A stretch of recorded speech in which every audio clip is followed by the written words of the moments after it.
Three, two. All right, it's time to talk with our featured guest, Trey Lawrence. Trey, how's it going? Good. How are you? I'm doing pretty good. Thanks for asking. If you don't mind me asking, where are you located right now? I am in my office in St. Louis, Missouri. Okay, nice. Have you always been there? I am, for the most part, a lifelong St. Louis resident, other than some detours for school along the way. Not. How did you feel when the Rams came back to LA? That was a little bit of a challenge. They were here just long enough for us to all fall in love with them. It was like a summer fling where you just have just enough time to fall in love, and then it's ripped out from under you. So I yeah, it was a little. know. Yeah, I know. Yeah, but that's okay, man. That's cool. Hopefully, we might see what comes up for St. Louis, right? But awesome, Trey. So tell us a little bit about your past, your present.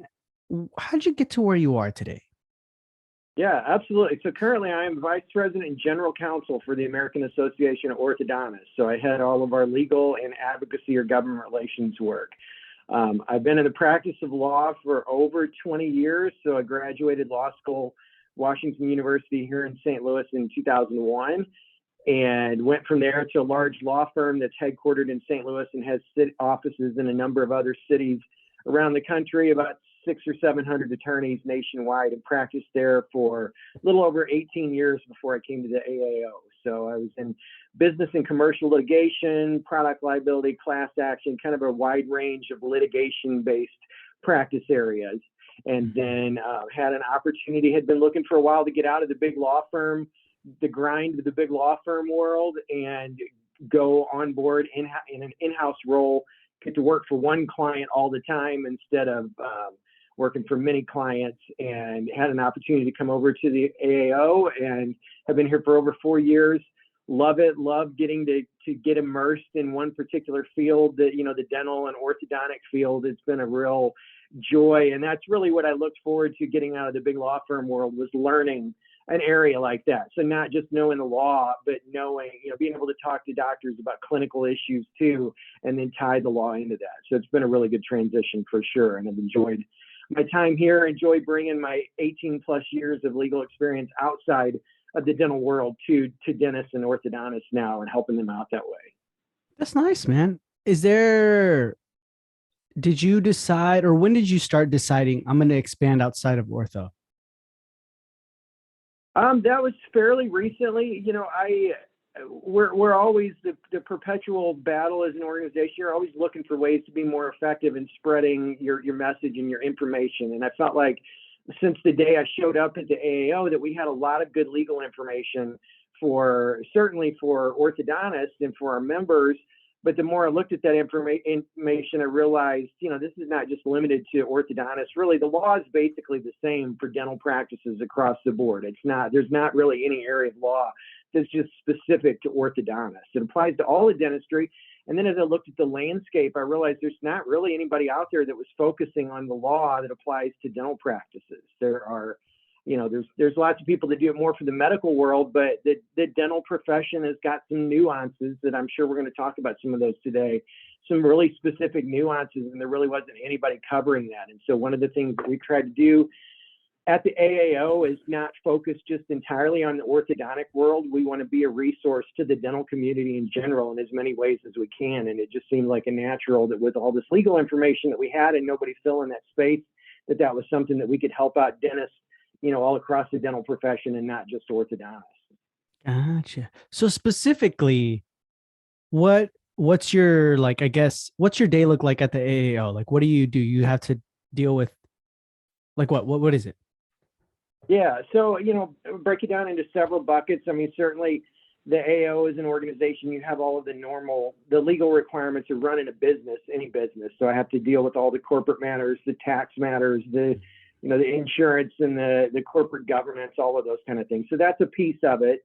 Another piece of it is I manage all of our legal information and resources for our members. And so that's the information, the forms that we put out that members can use, blog articles and other informational articles for them. We do a resident legal course where we go to the resident programs and present them with a 3 or 4 hour overview of the law that affects the dental practice.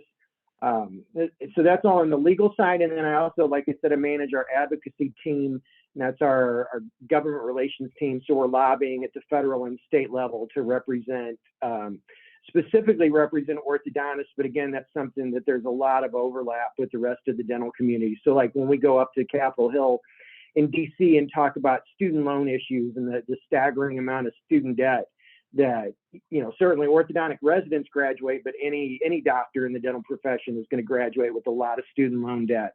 And so we talk to members of Congress, those kind of issues. Again, there's a lot of overlap with the rest of the dental community. Certainly we work very closely with the ADA and some of the other dental specialty groups on all of those kind of issues. Nice. Okay. So a lot busy. Your area of Yeah. expertise is you're really, really busy. So then let's dive into like a little bit more about these clinical issues or legal matters, right? That you kind of address. What can a dentist or practice owner do today to improve themselves in this aspect? Yeah, I mean, I think the first thing is really they need to be aware of where some of the potential pitfalls are, and especially the pitfalls that are specific to the dental profession. And so that's, again, there's a lot of information out there for business owners generally, but the law is a little more specific and nuanced when it comes to dental practices specifically. So I think the vast majority of time that somebody in a dental practice gets into legal trouble, it's not, some blatant attempt to break the law or disregard of the law. It's just that they didn't know any better. And so, for instance, when you look at something like advertising or promotional matters for your dental practice, there are a lot of wrinkles that you just maybe are not on people's radar, and it's just being aware of those. And then if you're aware of them, you can take the steps you need to ahead of time to comply, instead of finding out, too late when you get a letter from the dental board and you've already messed up and now you've got a problem to deal with. So I think awareness is the biggest issue, and that's really what I'm trying to do through some of these efforts, taking this legal information out to dental practices, just to raise awareness of what potential issues are, and then they can work to make sure they're in compliance with the law. Yeah, that's super important because, like I told you before we started recording, I was on your Instagram, the ortho attorney, right? And I was scrolling through some things, and I'm like, oh, we were doing this in our practice. We did this. So when it comes to advertising and promotional issues, what are some of the most common or most ones that you've seen like, oh man, too many people are doing that, they're going to trip up and that's it? Yeah. No, there's a bunch, unfortunately, and the more you get out on social media, the more you see of it. That's one of the benefits that, lots of practices are on social media, so they're putting it out there publicly, and if you mess it up, it's out there publicly. So one big category is what you say in your advertising, and really where the trick here, where the nuance that I was talking about comes down to, is because dental boards hold dental practices to a higher standard of truthfulness and of factual support than even a normal business. I mean, it's no duh that every business has to be accurate in their advertising, but dental boards, because the public places a high level of trust in dentists as medical professionals, the dental boards are going to hold those dentists and their practices to a higher standard. So many states, their dental board rules will even specifically say that. And I always point to the Texas rules. Texas is a really good example. It's kind of it's a very comprehensive set of rules, kind of covers the whole universe of what dental boards, a lot of other state dental boards will do too. But Texas has got a whole paragraph in their dental board rules that talk about the higher level of trust that the public places in dentists, and as a result, the fact that dentists are held to a higher standard of truthfulness. So that makes it, for instance, that makes it really important that anything you say in your advertising for your dental practice, you've got to have a specific fact that you can point to support that. You got to have a specific piece of hard evidence to support anything that you're saying. So for instance, comparative claims, where you're comparing your practice or your doctor to somebody else, say things like the best or the most, we're the best provider of clear aligner treatment in the city, or our doctor is the most knowledgeable or the most skilled, or those kind of things. Those superlative claims are going to be really difficult to point to one specific fact that conclusively establishes that. And so that's the kind of thing, lots of businesses can say, oh, we're the best car dealer in town.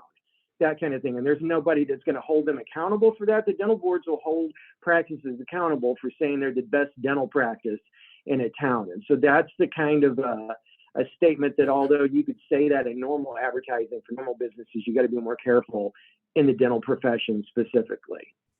Okay. Cause I know like when it comes to like SEO and stuff like that, right? We tend to put that on our websites, like the best dentist in town or the, you know what I mean? Things like that. And so you want to rank for those words because I mean, like as the general population, we automatically think that like, okay, let me search really quick the best dentist in town. So we shouldn't be ranking for that. Or what do you think? Like we should do? Yeah. I mean, I'm certain, one of the challenges as a lawyer is you always want to try to accomplish people's business objectives, but you just want to keep them out of trouble in doing that. So, I mean, that's a really specific question. That's one of the, many times it's going to depend on the exact wording of your state's dental board rules. You may need to look at your specific state's rules, see exactly what they say. You may need to talk to a lawyer a little bit. You may need to find a lawyer that's, got some experience in the healthcare world, the dental world. Again, there's not a lot of people focusing specifically on that, but you can maybe find somebody that's worked with some medical practices too, because they have the same kind of issues and say, hey, here's what we want to say.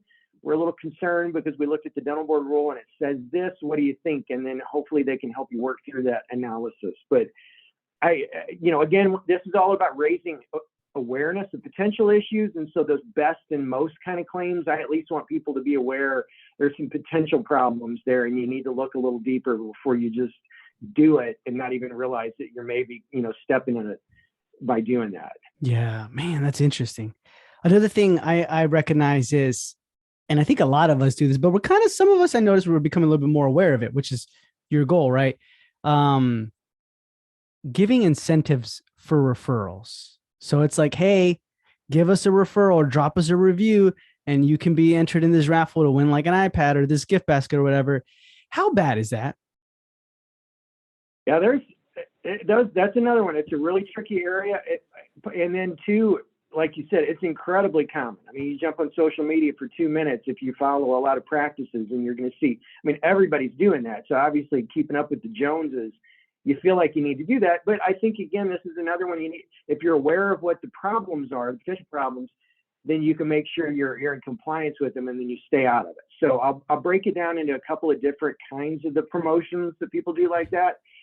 So the drawings, anything where patients get entered into a drawing, you have to be really careful there because every state in the country has got sweepstakes laws. So, when you're doing your promotion on social media for patients to win an iPad or something, you're not thinking about sweepstakes. I mean, sweepstakes sounds like something that, Publishers Clearinghouse or somebody does. But if your promotion meets certain elements, and that's going to be is an element of chance, is there a drawing, is there a prize of value? And then really the big one is, do patients have to do something of value to get entered? And that's what distinguishes something as a sweepstakes versus like, practices do these, guess how many jelly beans are in the jar. And then, the winner gets an iPad or something like that. They're not doing something of value economically for your practice by guessing how many jelly beans are in a jar. But if you get entered in a drawing because you make a referral to the practice or you're a new case start, so you get entered into a drawing, then you're doing something of economic value. So if you've met all three of those, then you may potentially fall under the state sweepstakes laws. So that doesn't mean you can't do those kind of things, but that's, again, to where you need to be aware. Every state, they'll allow sweepstakes, but you have to do certain things to be in compliance with the law. That's like written terms and conditions. Maybe you have to register with the state, those kind of things. It's something that's super easy to take care of. There are lawyers all across the country. They're experts in sweepstakes laws, and they can give you a template. Basically, you work with them one time, and then every time you want to do a promotion, you just fill in the blanks, make a new set of terms and conditions and those kind of things. But if you don't do all that, there are going to be some pretty hefty financial penalties for not complying with sweepstakes laws. So let's say it's like $300 per violation, and your practice has got 10,000 followers on social media, and so you pump out your promotion to 10,000 followers. Well, now you got 10,000 violations of the state sweepstakes law at $300 a pop. That can get pretty expensive. So it's know that it's a potential issue, and then do what you need to get in compliance with the law, and then go for it. God. So I guess we could do those type of like raffles or for referrals and stuff, as long as we comply with the sweepstakes law. Yeah, absolutely. Even if it has all those elements, that you have to do something of value to be entered, so it's for patient referrals and that kind of thing, you can still do it. You just need to know the law and comply with it before you do it. So, Mm-hmm. but once you that I always say, it's easier to spend a few bucks on the front end of a problem than to spend a whole lot of money on the back end trying to clean it up. And that sweepstakes situation is a prime example of that. Spend a few bucks, talk to a lawyer, learn the sweepstakes law in your state, get your template, and then you just do it every time from then on. Manage it yourself. It's not a big deal, and you stay out of trouble that way. Okay, gotcha. Because I see it a lot of the times, Trey, when they're like, or a practice might just straight up say on one of these forums, like, you're not allowed to do that. You can't do that. But I guess we kind of can. We just got to look into our, like, what do we just Google sweepstakes law in Beverly Hills or like California, right? Or and then it'll give us the rundown. Yeah, it's going to be based on state. It's going to be state statutes. So you're going to want to look for your state. Missouri, where I am, sweepstakes law. I can find it on Google, and then, again, when you get into the specifics of like writing the written terms and conditions, that's usually that's the overarching. I mean, every state wants you to have written terms and conditions. It's like if you go in McDonald's and you do the Monopoly, you buy a Big Mac, get a Monopoly game piece. Well, somewhere in the store they've got the terms and conditions all written out that if you ask for it, you can get a copy of it. So that's a big one on that state sweepstakes law. And you probably need a lawyer to write that up for you. But yeah, you can absolutely get on Google and at least, get an idea of the landscape in your state and then figure out what you need to do to comply with the law from there. Gotcha. Okay. Okay. So I guess like if people find it's worth it, definitely dive into it, right? And learn more about it. I mean, I think they should just do it anyways because it's you know what I mean? It would be a good way to kind of market, promote your practice and things like that without having to feel like you're breaking the law or anything. Interesting. Right. Okay. Okay. Good. Yep. Good. Good. And then I know we're going to cover a wide array of things, but the mistakes that we make when it comes to the photos we take and share on social media, what's that entail? Yeah. So that's a really hot button issue these days, and I'll break down why. So generally most people know if you're going to use a patient's picture, you got to get a release from the patient, or if the patient's a minor, you got to get a release from their parents. I think most people know that. Now there's a wrinkle there. We'll point out, make sure that the scope of your release covers the scope that you're going to use the picture for. So you want your release to be specific about what you're using the picture for.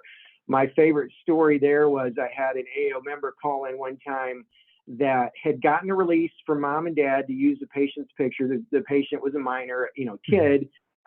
They were not very specific in the release about what they were going to use the picture for. So mom or dad is driving to work in a major metro area a few weeks later and looks up at a billboard next to the interstate, and there's their kid's picture, and they had no idea. They thought when they were signing that release that they were talking about the picture getting hung up in the office or something.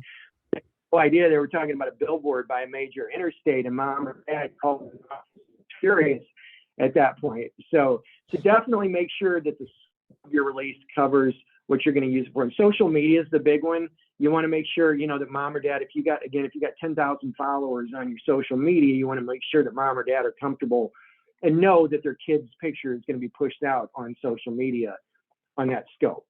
So, but most people know generally if you're going to take a picture, you got to get a release. But there's it's very common. I know this from the orthodontist, certainly. It's very common that if you black out the face and you're showing just the teeth, a lot of people think that you don't need a release for that because you blacked out the face. And it has been the law, but I'm aware of at least one case in one state, and it was in a HIPAA context, but the court specifically held that the teeth are so personally unique to each individual that they're personally identifying, and that even though the rest of the face was blocked out, that still constituted a HIPAA violation. So even though that was a HIPAA case, to me, that has potential implications for those the photo releases, because it's the same logic. And so, that was one state at this point. That's not all across the country, but other states are not necessarily bound to follow the court decisions in one state, but they could. And so that's why I'm really mentioning to people these days about that case, because I think maybe need to think through, you know, should I go ahead and get a release even though I'm blacking out the rest of the face? And to me, asking for a release it's a pretty low cost step. I mean, it's not that hard. You do it for your patients that you're going to show their full face anyway. It's probably safer at this point to assume that, I mean, the law is very active to protect patients' privacy, with HIPAA and everything. So I've got to just assume that other states may start to follow that. So that's why I'm trying to put that out on people's radar now. Start thinking through that. Maybe it's a good idea. Not required yet, but it's maybe the safest thing to get yourself in the habit of asking for a release, even if you're going to black out the rest of the face and just show the teeth. Yeah, that's good. What about a scenario where it's like, let's just say you're at an event, right? And you're there, you have your booth and everything like that. And then you kind of do maybe like a Facebook Live, or you do like a video or a picture, right? And then you post it up. And it's mainly about, the booth, like, hey guys, we're here in Missouri State Fair. I don't know, handing out free toothbrushes. Come by. Do we make sure there's nobody in the background? Like, what if there's like a line and you know how you're like, I want to take a picture of that line of everybody lining up to see us. What about that? Yeah. I mean, that's one of those. I know people get really frustrated all the time when the lawyers say, "Oh, the law, it's different in every state. You got to find out what your state, But unfortunately, that's the case because it's just so hard as a lawyer, especially for a national organization to know exactly what every state holds. So I can't just definitively say that no state is going to hold you legally responsible for those people off in the background or that kind of thing. But somebody who, is like this big off in the background, to me, that legally, that's a little different matter than if you're showing somebody's full face or showing their teeth or really taking advantage of their, you're like, especially a patient, you're using their patient's image to market your practice. You're saying, we worked on their teeth and we did a great job, and so you should come to our practice. That's a little different. You're using them specifically for your advantage. That person that's way off in the background, and is this tall, you're not specifically using them to promote your business. And so I think that's where the difference is on those kind of things. The other thing too, with the big event, like you mentioned, most of the time people to register for a big event like that, there's usually some photo release language in there that makes them aware that it's possible that their picture is going to show up somewhere and by attending the event, they're consenting to the use of their photos. So I think that helps as well. But definitely it's are you intentionally using this specific person to benefit your business, to market your business, and the patient with the great after picture and all that? The answer is clearly yes. The bystanders, not so much. Gotcha. Okay. And I know you mentioned it's probably best to give to all the patients, like in the patient consent form, like, hey, you know what I mean? Break it down for them and that you might use that. What are some common mistakes that you've seen with patient consent forms or patient contracts? Yeah. So one actually relates to those photo releases, because I do get questions from practices that say, hey, is it okay if we stick the photo release in the patient contract? And the answer is to that is yes, but you want to make sure the patient's aware that that's in there, and especially for that one, because that can be so objectionable to people if you're going to use their picture and they don't realize you're going to use their picture. So you can stick stuff like that in the contract, but make sure the patient knows it's in there. Probably have them initial the paragraph, put it in bold font, those kind of things. Don't try to just sneak. I mean, that goes with anything. Don't try to sneak stuff into the contract. And the more likelihood of the patient objecting to it, then you want to make sure the patient is aware that it's in there. So that's one big one on the contracts. Another one is, especially on the orthodontic side, it seems like we deal with this a lot because a lot of times kids will start treatment when they're teenagers and then they get done after they've legally become an adult. And so obviously, if a patient becomes an autonomous adult, then there's a lot of things like, for instance, when the patient becomes the adult, then mom and dad they're not automatically entitled to see those kids' records at that point, unless the kid who's now an adult gives consent for them to. So if you got a contract that was signed when the kid was 15 or 16, and it doesn't specifically give mom or dad that separate permission to, to view the records and talk about treatment, those kind of things. So that's another one you got to think through when you enter the contract. And again, if it's a single dental procedure, if it's just getting a cavity filled, it's going to take one visit, then obviously this is not the problem.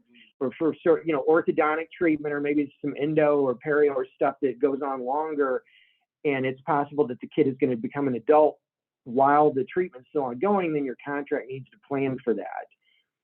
And then the final one that's always a challenge is divorced parent situations, and especially the breakdown of payment. We get that, and again, I think that's more of a problem on the longer term treatments, like the orthodontic treatment that goes on for a number of years. Not uncommon for mom and dad to get divorced while that's going on, and you've got a contract that doesn't take into account that there's two separate payers or anything like that. And then inevitably what happens is, like, dad stops paying his half, and then mom doesn't want to be on the hook for the full amount, but so that the divorced parent situations are always a problem on contracts, and the more you can plan for that when you make the contract, the easier it's going to make it. Gotcha. How would you plan for that? Like the divorced parent situation, just kind of put that in the, like, if you guys, I mean, you don't want to mention that, right? Like, or do you mention it, be like, this is like straight up just, the law. If you guys get a divorce, this is what happens. Or how do you do that? Yeah. I mean, I know that sounds, pessimistic. That's kind of stuff that gives lawyers a bad reputation to begin with, but you do have to plan for the problems. I mean, obviously it's easier if mom and, when the patient first comes in, mom and dad are already divorced, then that's easier. But even in those situations, again, a lot of times mom and dad, if they're already divorced, they want to split it 50-50. And that's where you get into problems if one of them stops paying. So there's this concept in the law called joint and several liability, which says that, so they're both severally liable. They're both liable for their percentage, but they're also both jointly liable for the whole contract. So if one of them stops paying, then the other one is responsible for the full contract price. And I know they don't get happy about that, but it's not like they're not left with a recourse. Their recourse at that point is to go talk to the judge and say, hey, judge, dad's supposed to be paying 50%. He stopped paying. I'm having to pay 100% now, so you need to order dad to pay. It's a lot easier for a judge to sort all that out than it is for your dental practice to sort it out. I mean, I would say your dental practice shouldn't have to be Judge Judy and try to figure all that out. So joint and several liability is the way to handle that. And so back to your question then, I mean, to me as the lawyer, it's not a bad idea if mom and dad, are married when the contract's signed, to have some joint and several liability language in there that says if you become divorced, during the course of the contract, then the two separate parties are both jointly and severally liable for the entirety of the contract. Something like that, just to plan for that, so that if it does happen, you're not stuck in that situation I talked about earlier. Gotcha. Okay. That's good. That's really, really good. And so then let's just say the person gets work done, ortho, right? They had really bad teeth before. Now they have really fantastic teeth. And they're happy. And then you're like, I would love it if you gave me a testimonial, right? That way we can utilize it for our website. We can utilize it for social media. And they're like, of course. Does the patient consent form cover that? Like the video testimonial, or no, you have to do a whole separate thing? Like, what can go wrong here? Yeah, a couple of things. I mean, number one, you want to make sure that you got their permission to use that, in your advertising. So maybe, you could have language like that that's in the initial patient contract, but it might be safer to go ahead and have, your standard release. And that could be the same as your photo release too. I mean, probably you're going to want to use their picture in addition to their, whatever they say about your practice. So, but definitely make sure you got specific consent to use that. And then the other big hang up is that a lot of times practices will offer people some kind of an incentive to do that. So, maybe we'll give you a gift card if you give us, if you let us use your testimonial, or you get entered into a drawing if you go online and, write a positive review for us, those kind of things. So if you are offering the patient anything of any financial value in exchange for that testimonial or that online review, all of that, you're going to need to disclose that in the advertisement that uses that. And that's one, I mean, the dental boards care about that, but the Federal Trade Commission really cares about that. That's a big, and the consumer protection side of the Federal Trade Commission, that is a big deal to them, is paid customer endorsements or paid patient testimonials. And so again, it's one of those, it's not that you can't do it, but you need to know what the law is. And by far the biggest legal requirement here is you need to disclose that somewhere. Now that doesn't have to be like, big headline at the top of the page. It can be all that little fine print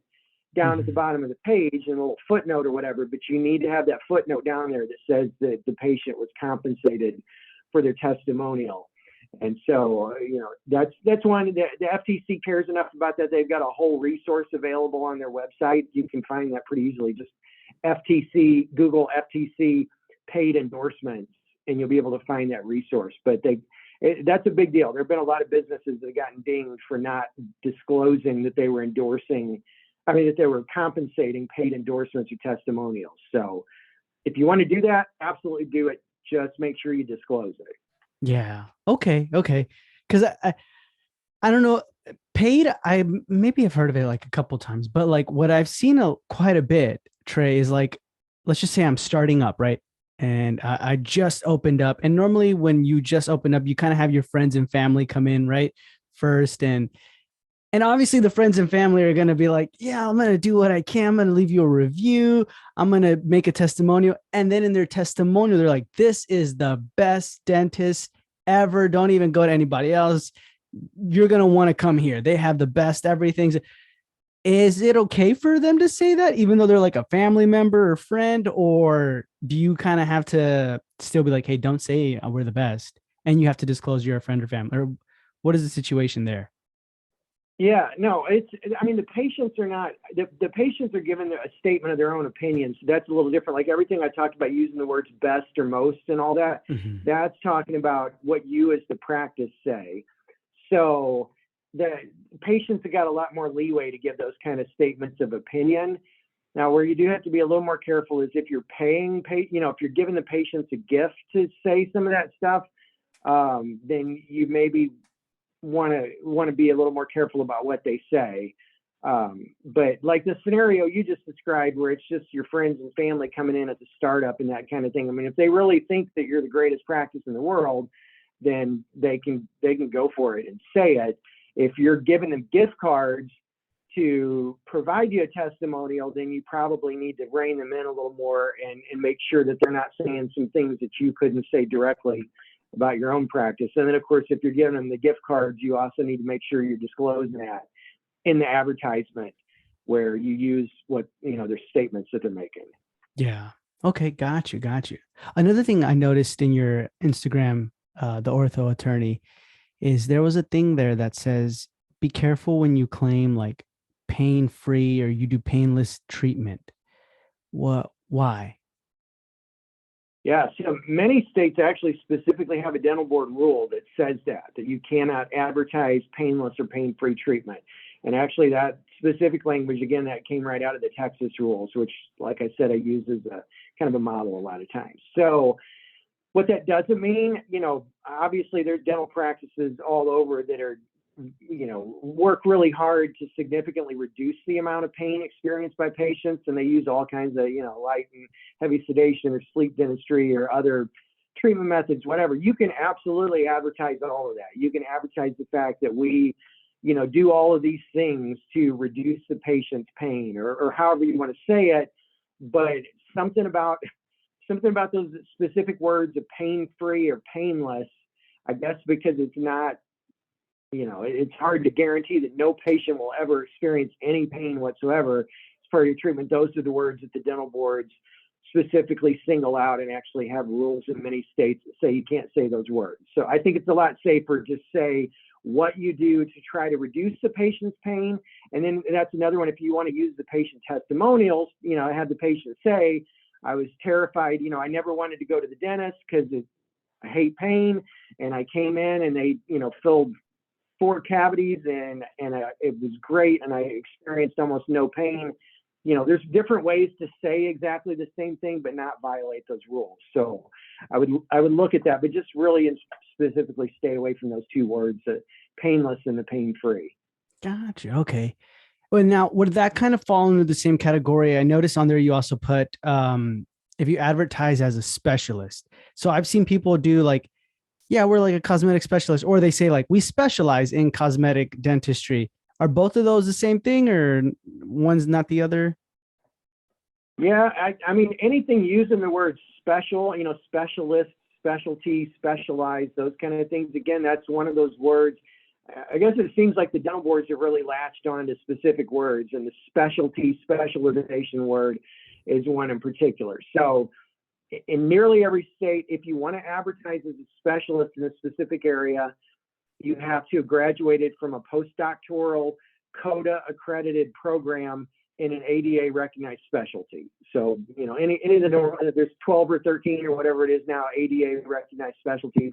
If you've graduated from a CODA accredited program in one of those, then you can advertise as a specialist, advertise that you specialize in that kind of treatment, that kind of thing.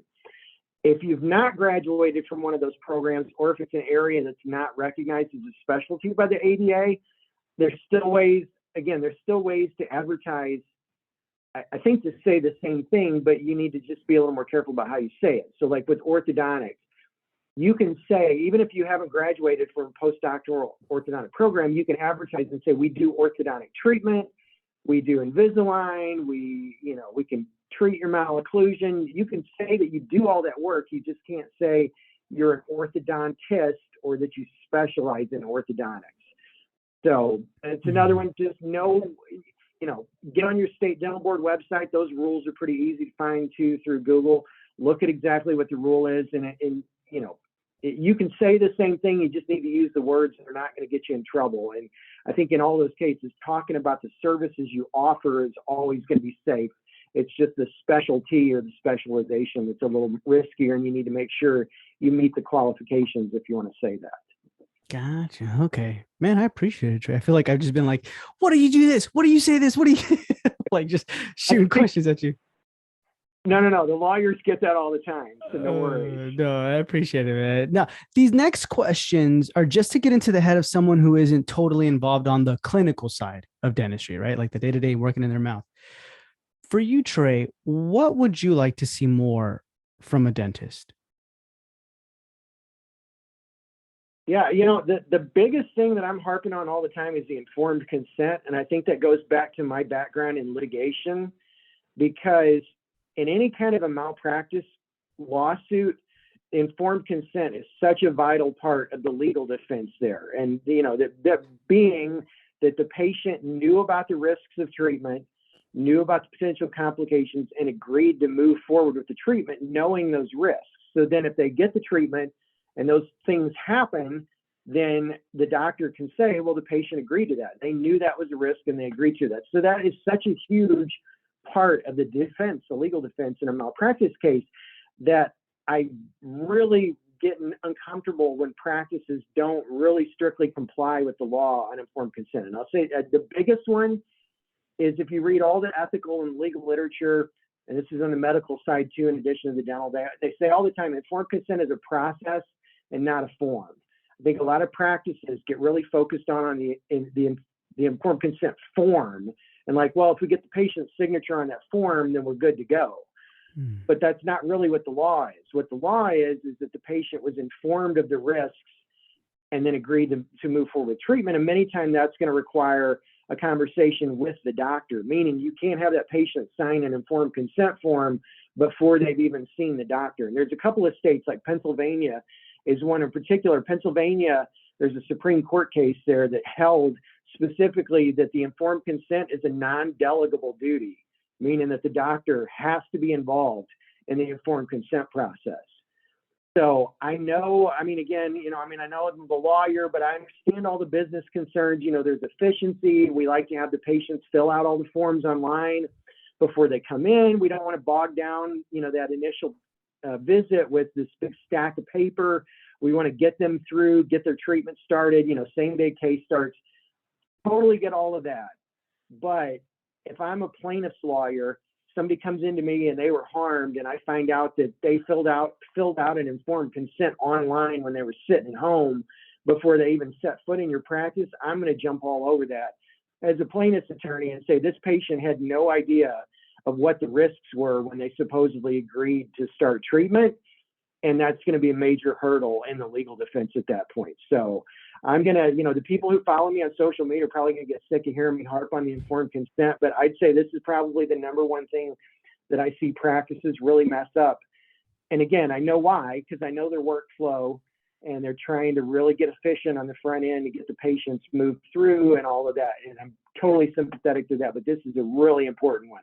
I mean, the first time you get sued and you had a patient fill out an informed consent form at home before they'd even set foot in your practice, you wish that you'd done it a little differently. Yeah.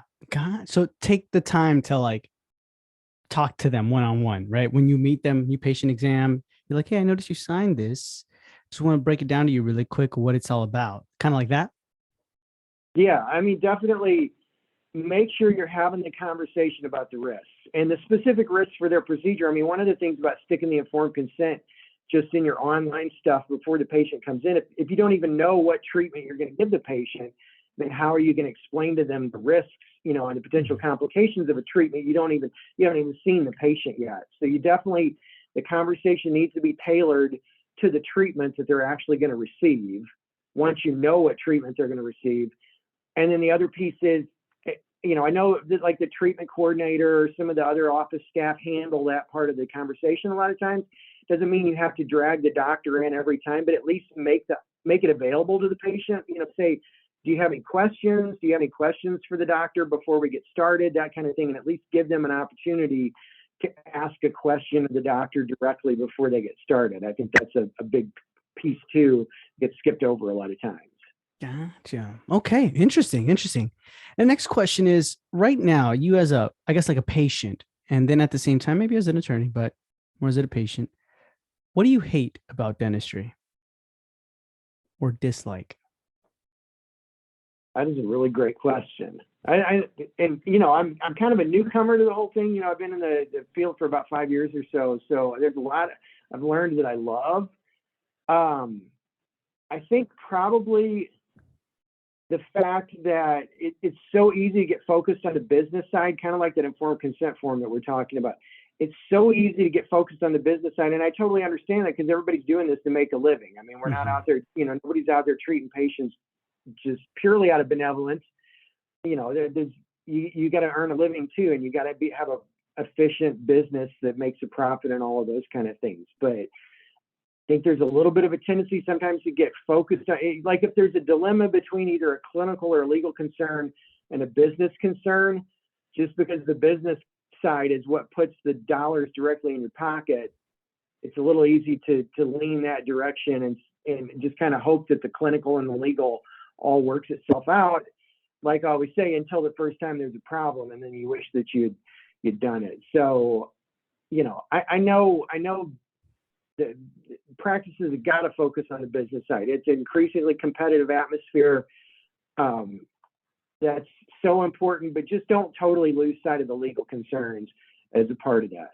Make sure you're aware of what the risks are. And yeah, sometimes it's a little more of a headache to make sure you're in compliance with the legal piece, but it's going to be better in the long run to do that.